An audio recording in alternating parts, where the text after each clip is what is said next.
Tanananan! Ayon sa mga nagbabagang balita, may bagyong paparating ngayong araw na ito. Tayo'y maging handa at para maiwasan ang bagyo, tayo'y lumikas ng maaga. Yun lamang po.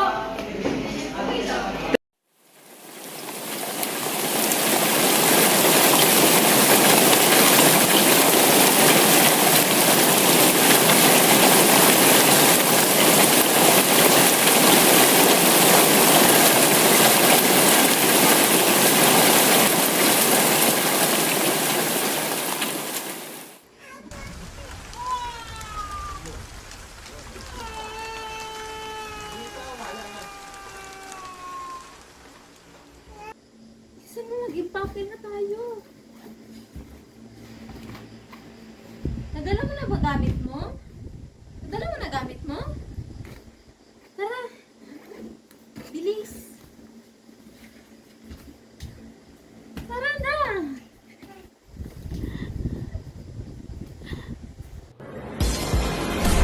Mga dapat tandaan kapag may panganib ng bagyo. Bago ang bagyo, makinig o manood ng mga anunsyo sa TV. Kumpuni ng mga seramubong sa lalong madaling panahon. Maganda na maraming pagkain, tubig at emergency kit. Kung di magiging ligtas, lumikas sa pinakamalapit na evacuation center. Habang bumabagyo, ikansela ang mga scheduled travels.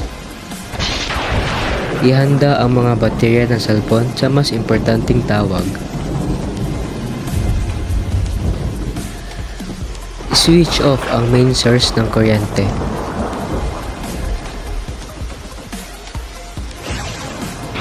Iwasan ang mga lugar na apektado ng matinding pagbaha. Sumunod sa mga panukala ng local government. Pagkatapos ng bagyo, manatiling nakaabantay sa mga weather updates. Siyasatin ang tahanan kung may mga nasirang parte. Pangalagaan ang katawan sa mga lumakot iba pang weatherborne diseases. Pakuluan ang tubig ng 20 minuto bago inumin pang makasiguro sa contamination. At yun lamang, maging alisto at laging handa. Tawagan ang mga sumusunod numero ng telepono.